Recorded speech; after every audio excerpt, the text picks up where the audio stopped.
আসসালামু আলাইকুম রহমতুল্লাহ। আজকে আপনাদেরকে দেখাবো কোয়েল পাখির যে ডিমগুলোতে দুই কুসুম হয় ওগুলো আপনাদেরকে দেখানোর চেষ্টা করবো। আলহামদুলিল্লাহ এই ডিমগুলো সব আজকে পাইছে। এগুলা অনেকগুলো ডাবল কুসুমের ডিম আছে, এগুলো আপনাদেরকে দেখাবো আজকে ইনশাল্লাহ। এই যে এই ডিমটা দেখতেছেন, এটা আমি এখন ভাঙবো। এই দেখেন, একটু কাছে না, এই দেখেন মাশাআল্লাহ। তো যাই হোক, যেহেতু এখন রমজান মাস, আমরা এখন এগুলো সব ভাঙবো ইনশাল্লাহ। ইফতারের পরে এগুলো আমরা মানে ভাজি করে খেয়ে ফেলবো ইনশাল্লাহ।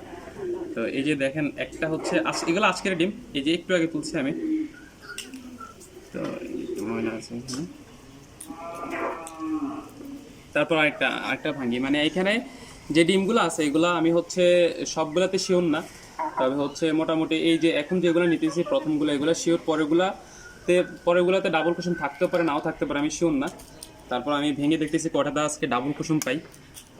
আর আরেকটা জিনিস আপনাদেরকে দেখাবো, যে সবচাইতে ছোট ডিম আজকে পাইছি ভাই। আমার কোয়েল পাখি পালতেছি আমি, আলহামদুলিল্লাহ এটাতে ডাবল কুসুম আছে।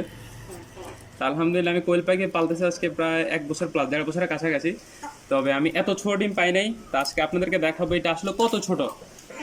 এটাতে কি এই যে ডিমটা, এটা আপনাদেরকে মেপে দেখাবো। এই যে দেখেন, এই একটা ডিম ডাবল কুসুমের ডিম আর একটা ছোট ডিম।